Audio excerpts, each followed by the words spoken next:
বিদায় হজ কাকে বলে? আমরা সকলে জানি রাসূলুল্লাহ সাল্লাল্লাহু আলাইহি ওয়াসাল্লাম হিজরতের পর যেই একবার হজ করেছিলেন,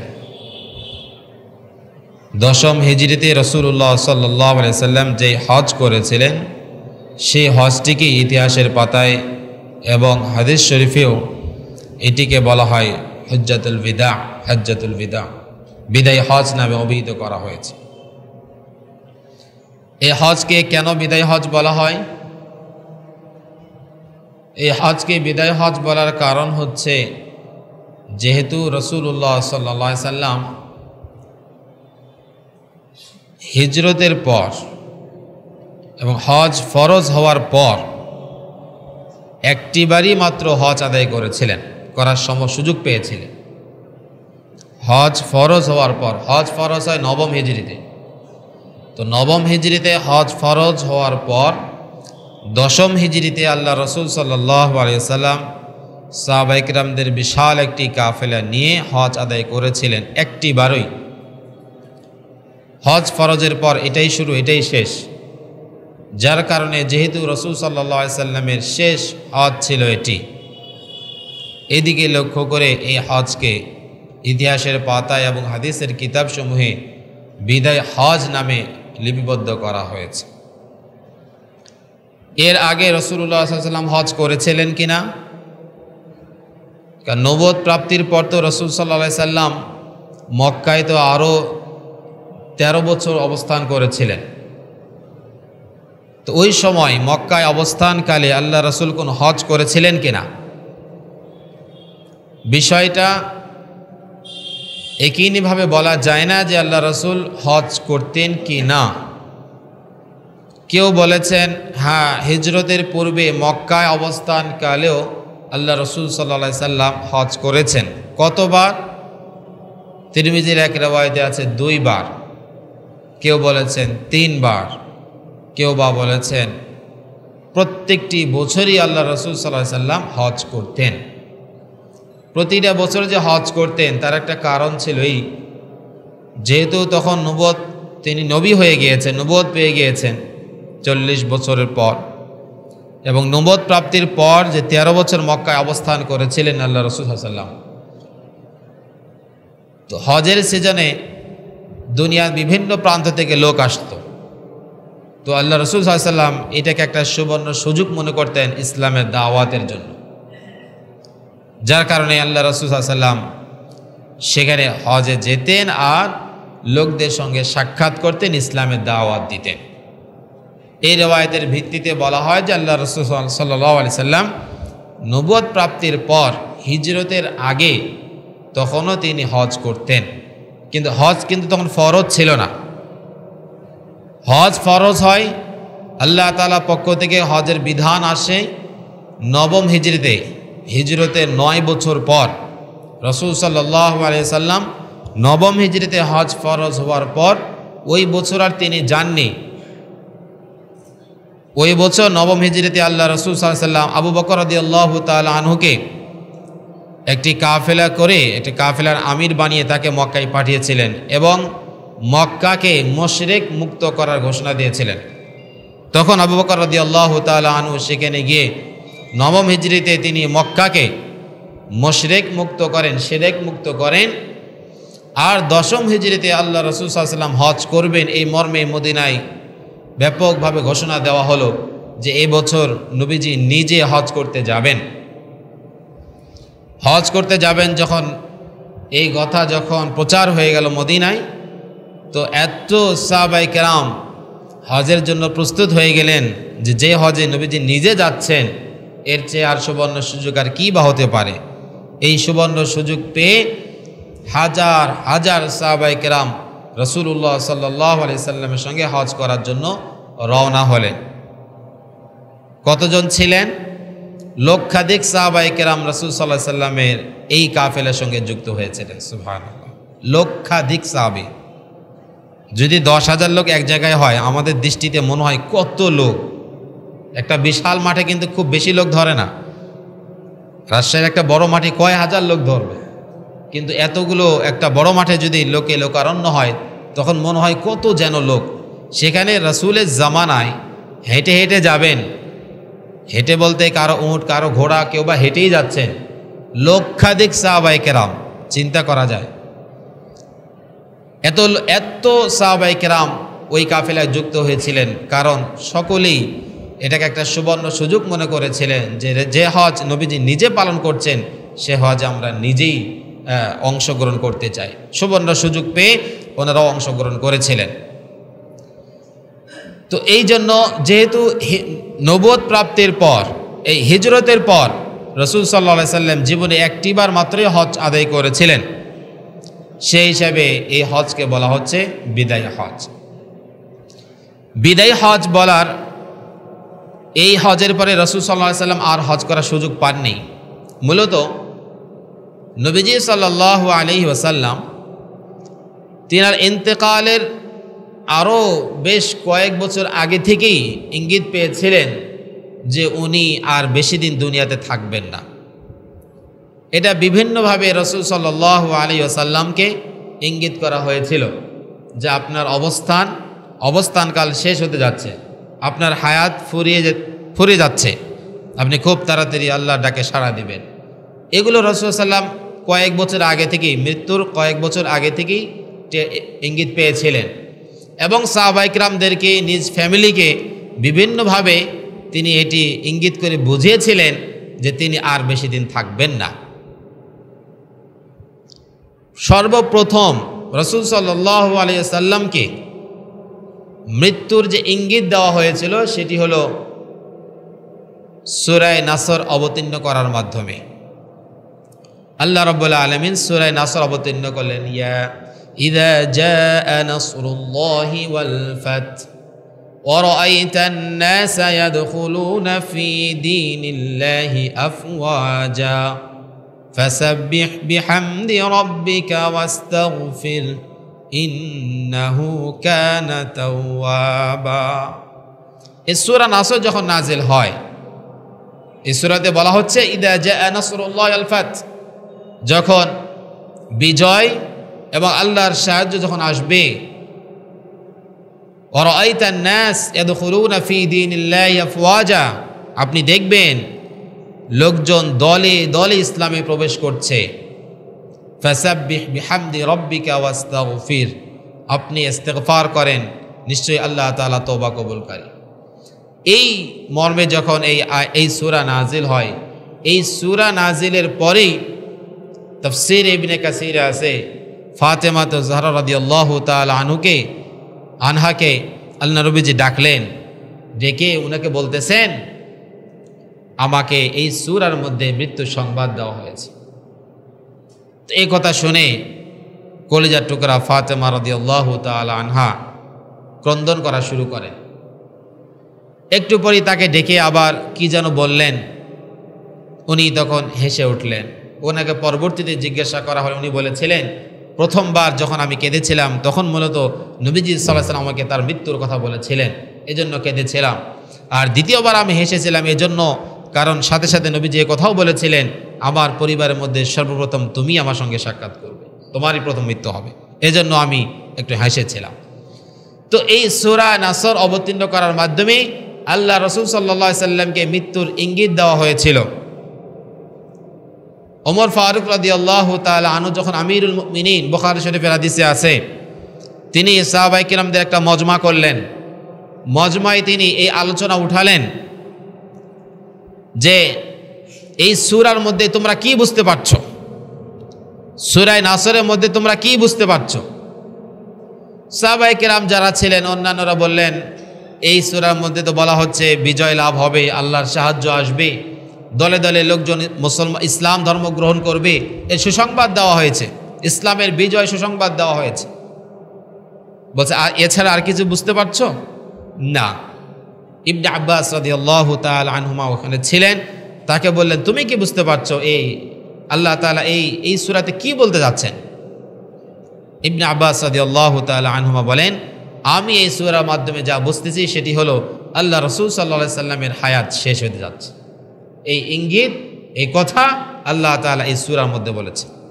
ওমর ফারুক রাদিয়াল্লাহু তাআলা আনহু বলেন, হ্যাঁ তুমি যা বুঝেছ আমিও তাই বুঝেছি।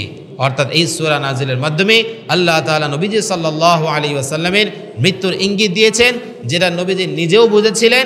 আর এই সূরা অবতীর্ণ হওয়ার পর তিনি সাহাবায়ে কেরামদেরকে এবং পরিবারের সদস্যদেরকে এ কথা বলেছিলেন যে আমার সময় ফুরিয়ে যাচ্ছে, আমি আর বেশি দিন থাকব না।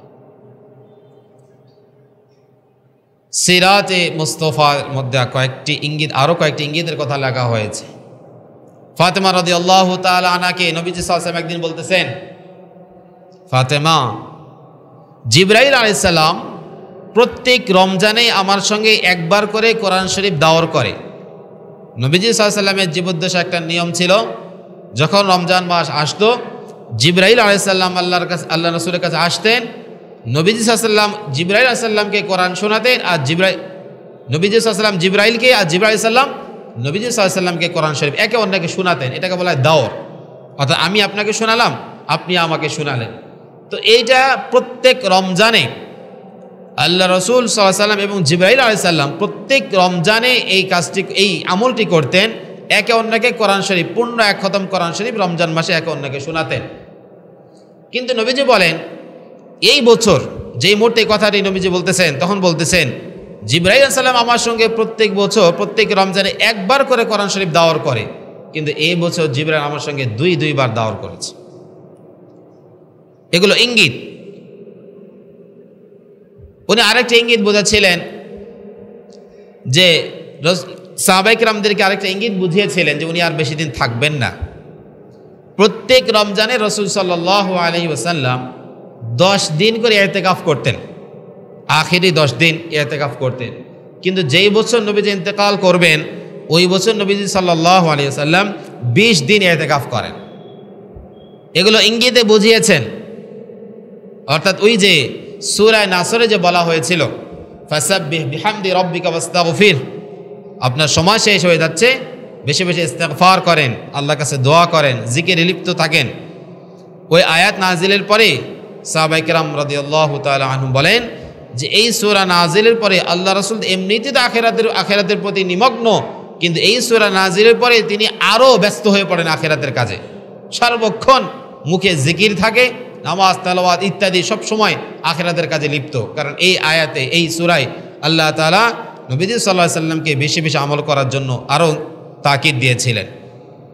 তাই রমজান মাসে অন্যান্য রমজানে তিনি 10 দিন ইতিকাফ করলেও বিদায়ী বছরে যে বছর ইন্তেকাল করবেন সেই বছর রমজানে আখেরি রমজানে আল্লাহ রাসূল সাল্লাল্লাহু আলাইহি ওয়াসাল্লাম 20 দিন ইতিকাফ করেন। বিদায় হজে আল্লাহ রাসূল সাল্লাল্লাহু আলাইহি ওয়াসাল্লাম আরেকটি ইঙ্গিত দিয়েছিলেন, উনি থাকবেন না। যখন উনি বয়ান করছেন, খুতবা দিচ্ছেন, খুতবার শুরুতেই নবীজি বলছেন, হে লোক সকল শোনো, আগামী বছর আমি এই জায়গায় আর দাঁড়াতে পারবো কিনা আমি আর জানি না। বোধহয় আগামী বছর এই জায়গায় আর তোমাদের সঙ্গে আমার সাক্ষাৎ হবে না। সাহাবায়ে কেরাম কিন্তু ওই সময় তখন তারা গুরুত্ব দেননি যে অর্থাৎ উনি চলে যাবেন, উনি মারা যাবেন, আর ওনাকে পাওয়া যাবে না, এটা সাহাবায়ে কেরামদের মাথায় আসেনি। কিন্তু নবীজি কিন্তু ইঙ্গিত ওই সময় দিয়ে গিয়েছিলেন। এজন্য ইবনে ওমর রাদিয়াল্লাহু তাআলা আনহুমাকে বলা হলো যে আপনারা যে এই হজকে বিদায় হজ বলেন কেন? তো উনি বলেন, নবীজি সাল্লাল্লাহু আলাইহি ওয়াসাল্লামের জীবদ্দশাতেই আমরা এটাকে বিদায় হজ বলতাম, কিন্তু আমরা এটা জানতাম না যে আমরা কেন বিদায় হজ বলতেছি। নবীজির জীবদ্দশাতেই আমরা এই হজকে বিদায় হজ বলতাম, কিন্তু আমরা জানতাম না যে কেন আমরা এটাকে বিদায় হজ বলতেছি। কিন্তু নবীজি সাল্লাল্লাহু আলাইহি ওয়াসাল্লাম যখন চলে গেলেন তখন আমরা বুঝলাম, ওহো, এই কারণেই এই হজকে বিদায় হজ বলা হয়, যার ইঙ্গিত নবীজি সাল্লাল্লাহু আলাইহি ওয়াসাল্লাম একাধিকবার ইঙ্গিত আমাদেরকে বুঝিয়েছেন যে ওনার এটাই শেষ হজ, উনি আর থাকবেন না। এই কারণে এটিকে বিদায় হজ বলা হতো। কিন্তু নবীজির জীবদ্দশায় আমরাও জানতাম না যে কেন এই হজকে বিদায় হজ বলা হয়। অন্য আরেকটি কথা নবী সাল্লাল্লাহু আলাইহি ওয়াসাল্লাম বলেছিলেন, মুআজ রাদিয়াল্লাহু তাআলা, মুআজ ইবনে জাবাল রাদিয়াল্লাহু তাআলা আনহুকে যখন গভর্নর করে ইয়ামানে পাঠাচ্ছিলেন তখন আখিরি নসিহত তাকে করছিলেন, মুআজ শোনো, তুমি এখন যাচ্ছ আমাকে ছেড়ে, আগামী বছর বা সামনে তোমার সঙ্গে আমার আর দেখা হবে কিনা আমি আর জানি না। বোধহয় সম্ভবত তোমার সঙ্গে আমার আর সাক্ষাৎ হবে না। তুমি যখন মদিনায় আসবে তখন আমার মসজিদ, আমার কবর দিয়ে তুমি অতিক্রম করবে, বোধহয় তোমার সঙ্গে আমার আর সাক্ষাৎ হবে না। এটা মুআজ ইবনে জাবাল রাদিয়াল্লাহু তাআলা আনহুকে পার্সোনাল ডেকে তাকে কথা বলেছিলেন। তখন মুআজ রাদিয়াল্লাহু তাআলা আনহু অঝোর ঝরে কেঁদেছিলেন যে হ্যাঁ, এটি আমার শেষ দেখা, এরপরে আর নবীজিকে দেখতে পারবো না। তো বিভিন্নভাবে নবীজি সাল্লাল্লাহু আলাইহি সাল্লামকে আল্লাহ তাআলা বুঝিয়েছেন, ইঙ্গিত দিয়েছেন যে উনি আর থাকবেন না বেশি দিন। আর নবীজি সাল্লাল্লাহু আলাইহি সাল্লামও এটা জানার পর সাহাবায়ে কিরামদেরকে এবং ফ্যামিলির সদস্যদেরকে উনি জানিয়েছিলেন, বুঝিয়েছিলেন। স্পষ্ট বলেননি, কিন্তু উনি ইঙ্গিতে বুঝিয়েছিলেন যে আমার সময় ফুরিয়ে যাচ্ছে, আমি আর বোধহয় বেশি দিন থাকবো না। এটা অনেকভাবে বুঝিয়েছিলেন। তো যেহেতু জীবনের শেষ প্রান্তে গিয়ে উনি হজ আদায় করলেন এবং এটিই ছিল নবীজির হিজরতের পরে শুরু এবং এটিই শেষ, যার কারণে এই হজটিকে বলা হচ্ছে বিদায় হজ। বিদায়ী মুহূর্তে মানুষেরা একে অন্যকে বিশেষ কিছু নসিহত করে দেয়। মা যখন সন্তানকে বিদায় দেয়, কোথাও লেখাপড়ার জন্য যাচ্ছে বা কোনো সফরে যাচ্ছে বা কোনো বিদেশে যাচ্ছে, তখন সচেতন পিতামাতা সন্তানকে কিছু বিশেষভাবে যেগুলো তার প্রয়োজন, যেটা তার কাজে লাগবে, সেই সম্পর্কে তাকে নসিহত করে দেয়। এটাকে বিদায়ী নসিহত।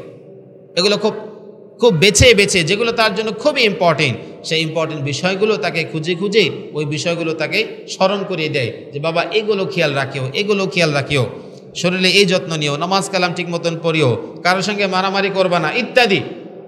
সাল্লাল্লাহু আলাইহি সাল্লাম সারা জীবন ইসলামের জন্য এত কাজ করলেন, সাহাবায়ে কিরামদের পিছনে এত মেহনত করলেন, ইসলাম প্রচারের স্বার্থে এত ত্যাগ স্বীকার করলেন। তিনি যখন জানলেন আর তিনি বেশি দিন থাকবেন না, তখন বিদায় হজে উনিও উম্মতের জন্য, আমাদের জন্য, কিয়ামত পর্যন্ত যারা আসবে তাদের জন্য বিশেষ কিছু নসিহত আল্লাহ রাসূল সাল্লাল্লাহু আলাইহি সাল্লাম করে গিয়েছেন, যে যারা এই নসিহতগুলো পালন করবে সারা জিন্দেগি, বা নবীজি যেই বিষয়গুলো দাওয়াত দিয়েছেন সেই বিষয়গুলো সারমর্মরূপে আল্লাহ রাসূল সাল্লাল্লাহু আলাইহি সাল্লাম বিদায় হজের ভাষণে আবারও সেটা তাকরার করে, পুনরাবৃত্তি করে, রিপিট করে ওরা আমাদেরকে স্মরণ করে দিয়েছেন। এই বিষয়গুলো সারা জীবন দাওয়াত দিয়েছি, এই বিষয়গুলো আল্লাহ করতে বলেছেন, এগুলো আবারও গুরুত্ব আরোপ করা হচ্ছে, কাজে সারা জীবন এটা মনে রাখিও আর এগুলো করি। বিদায় হজে নবীজি সাল্লাল্লাহু আলাইহি সাল্লাম তিনটা খুতবা দিয়েছিলেন, কেউ বলেন 4টি, বিশুদ্ধ মত হিসাবে তিনি 3টি খুতবা দিয়েছিলেন। আরাফার ময়দানে এবং মিনায় 2টা খুতবা দিয়েছিলেন। এই 3 খুতবার মোটামুটি স্টাডি করে যা পাওয়া যায় যে 30 কিংবা 31টি নসিহত আল্লাহ রাসূল সাল্লাল্লাহু আলাইহি সাল্লাম এই বিদায় হজের মধ্যে করেছিলেন। 31টি নসিহত নবীজি সাল্লাল্লাহু আলাইহি সাল্লাম বিদায় হজের ভাষণে, 3 দিনের খুতবায় আল্লাহ রাসূল সাল্লাল্লাহু আলাইহি সাল্লাম মোটামুটি 31টি নসিহত আমাদের জন্য করে গিয়েছেন। এই নসিহতগুলো যদি আমরা একটু স্মরণ রাখি এবং আমল করি, এবং তাহলেই আল্লাহ রাসূল সাল্লাল্লাহু আলাইহি সাল্লাম সারা জিন্দেগিভর যেই ইসলামের যেই বিধানগুলো দাওয়াত দিলেন, সেই বিধানগুলো মোটামুটি এই সবগুলোই এই জিনিসগুলোর মধ্যেই চলে এসেছে। তাই বিদায় হজের ভাষণের অত্যন্ত গুরুত্বপূর্ণ এবং এর বিশেষ গুরুত্ব আরোপ করা হয়, কারণ এগুলো বিদায়ী মুহূর্তে আল্লাহ রাসূল সাল্লাল্লাহু আলাইহি সাল্লাম নসিহত করছেন। তো বিদায়ী মুহূর্তে যেগুলো বলা হয় এগুলো খুবই ইম্পর্টেন্ট হয়। আমরা কিছু নসিহতের কথা ইতিপূর্বে আলোচনা করেছি, যেগুলো নামাজ, রোজা, হজ, যাকাত ইত্যাদি বিষয়গুলো নবী সাল্লাল্লাহু আলাইহি সাল্লাম এই ভাষণের মধ্যে বলছেন, এগুলো আমাদের আলোচনা হয়েছে। এছাড়াও যেগুলো রয়েছে তার মধ্যে কিছু আলোচনা আমরা শুনবো ইনশাআল্লাহ, কিছু গুরুত্বপূর্ণ কথা যেগুলো ইতিপূর্বে কখনো বলা হয়নি। তো এই আরাফার ময়দানে নবীজি সাল্লাল্লাহু আলাইহি সাল্লাম প্রথম যেই ভাষণ দিয়েছিলেন, প্রথম ভাষণে রাসূল সাল্লাল্লাহু আলাইহি ওয়াসাল্লাম যেই বিষয়টি বলেছিলেন সেটি হলো, ইন্না দিমাআকুম ওয়া আমওয়ালাকুম ওয়া আ'রাযাকুম হারামুন আলাইকুম কায়াউমিকুম হাযা ওয়া বালাদিকুম হাযা ওয়া শাহরিকুম হাযা, ওয়া কামা ক্বালা আলাইহিস সালাতু ওয়াস সালাম। আল্লাহ রাসূল সাল্লাল্লাহু আলাইহি ওয়াসাল্লাম প্রথমেই যে বিষয়টি বললেন, এবং এটা 3 বার যে খুতবা দিয়েছেন, এই কথাটি তিনি পুনরাবৃত্তি পরবর্তী খুতবাতেও তিনি এই কথাটি বারংবার বলেছেন যে ইন্না দিমাআকুম ওয়া আমওয়ালাকুম ওয়া আ'রাযাকুম হারামুন, তিনটা বিষয় নবীজি বলেন, তোমাদের পরস্পরের রক্তপাত এটা হারাম। একে অন্যকে রক্তপাত করবে, একে অন্যকে অন্যায়ভাবে হত্যা করবে, খুন করবে, এটা হারাম। 2 নাম্বার, ইন্না দিমাআকুম ওয়া আমওয়ালাকুম, তোমাদের সম্পত্তি, একে অন্যের মাল অন্যায়ভাবে আত্মসাৎ করবে, অন্যায়ভাবে ভক্ষণ করবে, এটা তোমাদের জন্য হারাম। ওয়া আ'রাযাকুম, এবং তোমাদের ইজ্জত সম্মান, একে অন্যের সম্মান বিনষ্ট করবে, এই সম্মান বিনষ্ট করা এটাও তোমাদের জন্য হারাম। তিনটা বিষয় বারংবার প্রত্যেকটা খুতবায়, প্রায় প্রতিটি খুতবায় নবী সাল্লাল্লাহু আলাইহি ওয়াসাল্লাম এই কথাটা পুনরাবৃত্তি করেছেন। অন্যান্য কথাগুলো এতটা তাকরার করেননি যতটা তাকরার করেছেন এই কথাটির, যে ইন্না দিমাআকুম হারাম, তোমাদের পরস্পরের রক্তপাত এটা হারাম। একে অন্যের জীবনের নিরাপত্তা এটা কঠিনভাবে গুরুত্ব আরোপ করা হয়েছে। যারা ইসলামী রাষ্ট্রপ্রধান হবে, শুধু ইসলাম দিয়ে নয়, যে কোনো দেশের রাষ্ট্রপ্রধান যিনি হবেন, ওনার দায়িত্ব হলো জনগণের জীবনের নিরাপত্তা প্রদান করা। কারণ এটা আল্লাহ রাসূল বিশেষভাবে এটার গুরুত্ব আরোপ করেছেন, জনগণের জীবনের নিরাপত্তা। তো এটা যেমন রাষ্ট্রীয়ভাবে তাদের দায়িত্ব, আমাদের নৈতিকভাবে পার্সোনালি আমাদের যেটা দায়িত্ব সেটা হলো আমার দ্বারা যেন কারো রক্তপাত না হয়, এবং রক্তপাতের সহযোগিতাও যেন আমার দ্বারা কারোর জন্য না হয়। আল্লাহ তাআলা কোরআনে বলেন, মিন আজলি যালিকা কাতাবনা আলা বানি ইসরাঈল আন্নাহু মান কাতালা নাফসান বিগাইরি নাফসিন আও ফাসাদিন ফিল আরদি ফাকান্নামা কাতালা আন-নাসা জামিআ, অন্যায়ভাবে কেউ কাউকে হত্যা করলো মানে সে যেন পুরা মানব জাতিকে হত্যা করলো। একজনকে হত্যা করলো মানে সে যেন পুরা মানব জাতিকে হত্যা করলো। কত বড় গুরুতর অপরাধ। অন্য জায়গায় আল্লাহ তাআলা বলেন, ওমান কাতালা মুমিনা মুতাআম্মিদান ফাজাযাউহু জাহান্নামু খালিদান ফিহা, যে ব্যক্তি আরেক কোন মুমিন বান্দাকে ইচ্ছাকৃতভাবে রক্তপাত করবে, কাউকে হত্যা করবে, আল্লাহ বলেন তার প্রতিদান কিছুই নয়, তার প্রতিদান হলো জাহান্নাম। কেউ কাউকে অন্যায়ভাবে হত্যা করবে, তার প্রতিদান ফাজাযাউহু জাহান্নাম, আল্লাহ তাআলা ঘোষণা, তার প্রতিদান হলো জাহান্নাম। অন্যায়ভাবে হত্যা করলো যে। ইসলামে কয়েকটি ক্ষেত্রে হত্যার নির্দেশ দেওয়া হয়েছে, এবং এই হত্যাটাও এটার কার্য সম্পাদন করবে রাষ্ট্রপ্রধান, কোন ব্যক্তিগতভাবে কেউ এটা পালন করতে পারবে না। তার একটি হলো, কেউ যদি কাউকে হত্যা করে, হত্যাকারী যদি হয়, তাহলে রাষ্ট্র তাকে ব্যবস্থা নেবে। হত্যার বদলে হত্যা, যেটাকে কোরআনে কিসাস বলা হয়, হত্যার বদলে হত্যা। আমার ভাইকে কেউ যদি হত্যা করে, তার মানে এটা নয় যে আমি তাকে উল্টে হত্যা করব। এ কথা আমি বলতে পারবো না যে আল্লাহ তাআলা হত্যার বদলে হত্যা বলেই দিয়েছে, তাহলে আমি তাকে বাস্তবায়ন করি না। এটা বাস্তবায়ন করার দায়িত্ব রাষ্ট্রপ্রধানের, উনি করবেন। অথবা কেউ যদি ইসলাম ধর্ম ত্যাগ করে, মুরতাদ, ইসলামী শাসক ওটার ব্যবস্থা নেবেন। মান বাদ্দালা দীনা ফাকতুল। অথবা কেউ যদি, একটি হলো কাউকে হত্যা করা, আরেকটি কেউ যদি দিন ধর্মকে ত্যাগ করে তাহলে তাকে হত্যা করা হবে। এই কয়েকটি ক্ষেত্রে আল্লাহ তাআলা হত্যার নির্দেশ দিয়েছেন, সেটাও হতে হবে রাষ্ট্রপ্রধানের মাধ্যমে। এছাড়া কেউ কাউকে বিদ্বেষ বা শত্রুতাবশত অন্যায়ভাবে হত্যা করলে আল্লাহ তাআলা কিয়ামতের ময়দানে তাকে সরাসরি জাহান্নামে দিয়ে দিবেন, কারণ এটা বান্দার হক নষ্ট করেছে। এজন্য এই বিষয়টা আল্লাহ রাসূল আল্লাহ তাআলা তো কোরআনে বারংবার বলেছেনই। বিদায় হজেও আল্লাহ রাসূল সাল্লাল্লাহু আলাইহি ওয়াসাল্লাম প্রত্যেকের জীবনের নিরাপত্তা প্রদানের লক্ষ্যে ঘোষণা দিয়ে দিলেন, কেউ একে অন্যের রক্তপাত করবে না। প্রত্যেকেই একে অন্যের থেকে যেন নিরাপদ মনে করে, শত্রু হোক, বন্ধু হোক, যাই হোক, কিন্তু প্রত্যেকে যেন নিরাপদ ভাবে যে সে আমাকে হত্যা করবে না, আমি তাকে হত্যা করব না। এই পর্যন্ত যেন বিদ্বেষ ভাবটা, শত্রুতার এই কাজটা যেন ওই পর্যন্ত না যায়। তাহলে এটা একটি। 2 নাম্বার, ইন্না আমওয়ালাকুম, এবং তোমাদের সম্পত্তি, একে অন্যের সম্পত্তি অন্যায়ভাবে আত্মসাৎ করা এটিও হারাম। একে অন্যের সম্পত্তি অন্যায়ভাবে আত্মসাৎ করা হারাম। গত কয়েক জমে আমরা এই বিষয়টা নিয়ে আলোচনা করেছিলাম। হুকুকুল ইবাদের মধ্যে, বান্দার হকের মধ্যে একটা অন্যতম হক হলো কেউ কারো মাল আত্মসাৎ করবে না, অন্যায়ভাবে খাবে না। ইয়া আইয়ুহাল্লাযীনা আমানু লা তাকুলু আমওয়ালাকুম বাইনাকুম বিল বাতিল, অন্যায়ভাবে কেউ কারো মাল আত্মসাৎ করবে না। আল্লাহ রাসূল সাল্লাল্লাহু আলাইহি ওয়াসাল্লাম বলেন, লা তুকবালু সালাতুন বিগাইরি তাহুরিন ওয়ালা সাদাকাতু মিন গালুলিন, পবিত্রতা ছাড়া কোনো নামাজ যেমন কবুল করা হবে না, পবিত্রতা ব্যতীত অজু করা ব্যতীত নামাজ কবুল হবে না, অনুরূপভাবে ওয়ালা সাদাকাতুন মিন গালুলিন, এবং অন্যায় এবং হারাম মাল থেকেও তার কোনো সদকাকে গ্রহণ করা হবে না। অনেক ভাইরা আছে যে অন্যায়ভাবে হারাম মাল উপার্জন করে, আবার সেখান থেকে আবার দান সদকাও করে। হারাম মাল উপার্জন করে, আবার মসজিদ মাদ্রাসা ইত্যাদি জায়গাতে দান সদকাও করে ওই হারাম মাল থেকেই। আল্লাহ রসুল বলছেন এই দান আল্লাহর কাছে যাবে না, বরং কেউ যদি সওয়াবের নিয়তে সদকা যদি করে, হারাম মাল থেকে কেউ যদি সদকা করে এবং সে মনে করে যে এখান থেকে আমার সওয়াব হবে, তাহলে আরও গুনাহগার হবে সে, বরং ঈমান যাওয়ারও আশঙ্কা আছে। তাই যদি কারো কাছে হারাম মাল থাকে, মালিক যদি জানা থাকে তাহলে মালিককে সেটা ফিরাই দেওয়া, আর মালিক যদি জানা না থাকে ওই মালিকের পক্ষ থেকে তার নিয়তে সদকা করে দেওয়া। এটা মনে না করে যে আমি সওয়াব পাবো, এটা যার টাকা তার নিয়তে সদকা করে দেওয়া। আর মালিক যদি জানা থাকে তাহলে তো অবশ্যই ওই মালিককেই ফিরাই দিতে হবে, ওখানে সদকা করলে তার ওটা আদায় হওয়ার তো কোনো প্রশ্নই আসে না। তাই আমরা জেনে না জেনে অনেক সময় অন্যের মালগুলো আমরা খেয়ে ফেলি।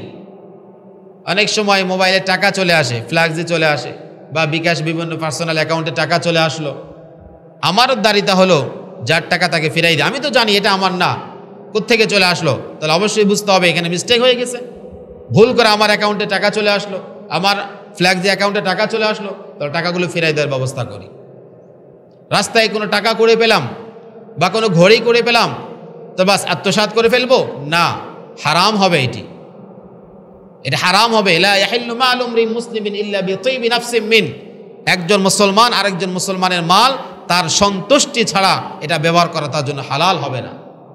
তাই কোনো মূল্যবান জিনিস যদি পাওয়া যায়, 2-4-5 টাকা তো মানুষ আসলে কিছু মনে করে না। অনেক সময় 2 টাকা করে পেলাম, এখন 2 টাকার জন্য কি আমি মালিক খুঁজে বেড়াবো? এটা আমরাও জানি যে আমার যদি 2 টাকা পড়ে যায় তাকে আমরা খোঁজও করবো না, এই 2 টাকা 5 টাকা গেছে, এগুলো কোনো সমস্যা না। কিন্তু মোটামুটি একটা অ্যামাউন্ট, যে আমার যদি ওই 50-100 টাকা পড়ে গেলে আমি খোঁজাখুঁজি করবো কিনা, তা আমি যেই মালটিকে আমি প্রাধান্য দিচ্ছি, যার মূল্য আমার কাছে আছে, আরেক ভাইয়ের যে হারিয়ে গেছে তারও তো মূল্য আছে তার কাছে। তাই ওই ধরনের টাকা যদি কখনো পাই অবশ্যই ফিরিয়ে দেওয়ার চেষ্টা করি, যদি না পাই তার নিয়তে আমরা সদকা করে দেব, কিন্তু অবশ্যই নিজে আত্মসাৎ করব না। অন্যের মাল আত্মসাৎ করা, ওয়া আমওয়ালাকুম, এটা হারাম। ওয়া আ'রাযাকুম, এবং সম্মান, কেউ কারো সম্মানে আঘাত করা, অন্যায়ভাবে কেউ কারো সম্মানে আঘাত করা কঠিনভাবে হারাম। গীবত করা, আমরা জানি গীবত করা কোরআন দ্বারা প্রমাণিত। ওয়ালা ইয়াগতাব বা'দুকুম বা'দা, কেউ কারো গীবত করবে না, খবরদার, আল্লাহ তাআলার দ্ব্যর্থহীন ঘোষণা। কেউ কারো গীবত করবে না। কেন? গীবত করার দ্বারা, গীবত কাকে বলে বিষয়টা আমরা একটু ক্লিয়ার হই। একজনের দোষ আছে, আমি তার দোষটা জানি, ওই এমন কিছু দোষ যেটা তার সামনে বললে সে মন খারাপ করবে, এমন কোনো দোষ তার অগোচরে অন্য কাউকে বলা, এটা গীবত। যেই দোষ কারো মাঝে আছে, এই দোষ আমি তার অগোচরে অন্য কাউকে গিয়ে বললাম, তাহলে এটাকে বলা হয় গীবত। আল্লাহ বলেন গীবত কেউ খবরদার করবা না, এটা হারাম, গুনাহে কবিরার মধ্যে এটাও একটা অন্তর্ভুক্ত, যে গীবত করবে না কেউ। আর গীবতের চাইতেও মারাত্মক হলো, যখন এই হাদিস বর্ণনা করা হয় তখন একজন প্রশ্ন করলেন, আচ্ছা যদি তার মাঝে যদি প্রকৃত অর্থে যদি দোষটা থাকে, তাহলে আমি বলতে সমস্যা কি? তার দোষ আছে, আমি বলতেছি আরেকজনকে। তখন তাকে বলা হলো, যদি তার মাঝে দোষটা থাকে আর ওই দোষটা গিয়ে কাউকে যদি বলা হয়, ওটা হলো গীবত। আর যেই দোষ তার মাঝে টোটালি নেই, ওই দোষ যখন আমি অন্য কাউকে বলতেছি, ওটা তো বলা হয় তোহমত এবং অপবাদ। তোহমত আর অপবাদ এটা গীবতের চাইতেও আরো মারাত্মক। তোহমত এবং অপবাদ এটা গীবতের চাইতেও আরো মারাত্মক। এটা তো মিথ্যার সর্বোচ্চ পর্যায়। যেই দোষ কারো মাঝে নেই, ওই দোষ যদি আমরা অন্য কাউকে বলি, এটাকে বলে অপবাদ। অপবাদ এটা আরো মারাত্মক। গীবত করাটাই গুনাহ, কবিরা গুনাহ, হারাম। তার চাইতে আরো মারাত্মক হলো কাউকে অপবাদ দেওয়া, এটা আরো মারাত্মক। আল্লাহ তাআলা উনি শিরক মুক্ত। যখন কেউ বলে যে আল্লাহ শরীক আছে, এটা মিথ্যা অপবাদ, এটা আল্লাহর প্রতি অপবাদ। আল্লাহ তাআলা কোরআনে অনেক জায়গা বলেছেন, যারা আল্লাহ তাআলা গাফতার আলাল্লাহি কাযিবান আম বিহি জিন্নাহ, তারা আল্লাহর অপবাদ দেয়, তারা আল্লাহকে অপবাদ দেয়, আল্লাহ শরীক আছে, আল্লাহর মেয়ে আছে, আল্লাহর স্ত্রী আছে, নাউজুবিল্লাহ, এগুলো তো আল্লাহর প্রতি অপবাদ। অথবা নবীজিকে বলে আম বিহি জিন্নাহ, নবীজির প্রতি, নবীজি পাগল, নবীজি জাদুকর, নবীজি মেন্টালিটি সমস্যা আছে, নাউজুবিল্লাহ, এগুলো নবীজির প্রতি অপবাদ।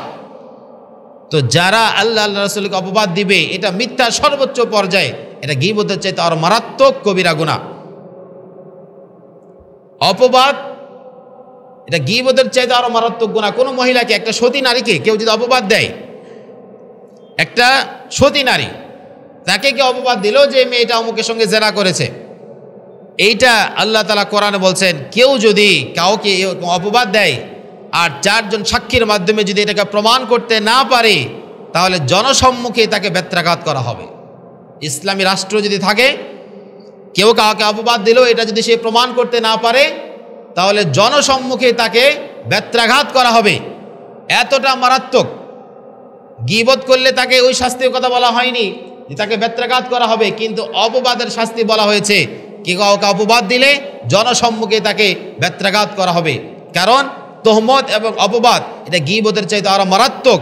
যেটা বিদায় হজে নবী সাল্লাল্লাহু আলাইহি ওয়াসাল্লাম বলতেছেন যে কেউ কারো সম্মানে আঘাত করবে না, প্রত্যেকেই একে অন্যের সম্মান রক্ষার চেষ্টা করবে। অন্য হাদিসে নবী সাল্লাল্লাহু আলাইহি ওয়াসাল্লাম তো আরো স্পষ্টই বলেন, কেউ কারো দোষের পিছনে পড়িও না। তুমি যদি কারো দোষের পিছনে পড়ো, তো আল্লাহ তাআলাও তোমার দোষের পিছনে পড়বে। তুমি কারো দোষ সম্পর্কে তোমার জানা আছে, নবীজি বলেন, মান সাতারা মুসলিমান সাতারাহুল্লাহু ইয়াউমাল কিয়ামাহ ফিদ দুনিয়া ওয়াল আখিরাহ, আও কামা ক্বালা আলাইহিস সালাতু ওয়াস সালাম। তুমি যদি কারো ত্রুটি সম্পর্কে জানো, পারলে এটা গোপন রাখো, কাউকে বলিও না। আর তুমি যদি এই কাজটা করো, আল্লাহ তাআলাও দুনিয়া আখিরাতে তোমার ত্রুটিগুলো গোপন রাখবে। আর তুমি যদি এই পেছনে পড়ো যে কার দোষ আছে, এটাকে শুধু দোষ চর্চা করে বাড়াবো, তাহলে তুমিও জেনে রেখো আল্লাহ তাআলাও তোমার দোষগুলো মানুষের কাছে উন্মুক্ত করে দিবেন, এমনকি তোমাকে পরিবারের কাছে অপদস্থ করে দিবেন। তাই ত্রুটিগুলো থাকলে যদি এই বিধান হয়, ত্রুটিগুলো আছে সেগুলো যেন কেউ অপদস্থ না হয়, এজন্য এগুলো কারো কাছে বলা নিষেধ। সেখানে যদি কারো কাছে ওই ত্রুটি না থাকে, আর এই ত্রুটিগুলো যদি কেউ, ত্রুটি নেই কিন্তু অপবাদ দিয়ে যদি অন্য কাউকে বলা হয়, তাহলে কোরআন বলছে গীবতের চাইতে আরো মারাত্মক হলো অপবাদ, যেটা আল্লাহ রাসূল সাল্লাল্লাহু আলাইহি ওয়াসাল্লাম বিদায় হজে হারাম ঘোষণা করে গিয়েছেন। ইন্না আমওয়ালাকুম ওয়া আ'রাযাকুম ওয়া আমওয়ালাকুম হারামুন। কারো মাল আত্মসাৎ করা, কারো সম্মানে আঘাত করা, এটি কারো রক্তপাত করা, এটি হারাম, যেটা আল্লাহ রাসূল বারংবার বলেছেন এবং বিদায় হজেও শেষ নসিহতের মধ্যেও এগুলো বলে গেছে। তাই প্রিয় মুসলিম ভাইয়েরা, বিদায় হজের নসিহতগুলো খুবই গুরুত্বপূর্ণ এবং ইম্পর্টেন্ট। এই বিষয়গুলো আমরা জানবো। কয়েকটি বিষয় বললাম, আরও আছে, সামনে আলোচনা হবে ইনশাআল্লাহ। যে কেউ কারো, বিশেষ করে আমার দ্বারা যেন কেউ কষ্ট না পায়, কারো সম্মানে আঘাত না হয়, কারো মাল যেন আমি আত্মসাৎ না করি, এই বিষয়গুলো যা শুনলাম আমল করার চেষ্টা করি। আল্লাহ তাআলা যা কিছু বললাম আমি সব প্রত্যেকেই কথাগুলো বুঝে আমল করা তৌফিক দান করুক। ওয়া আখিরু দাওয়ানা আলহামদুলিল্লাহি রাব্বিল আলামিন।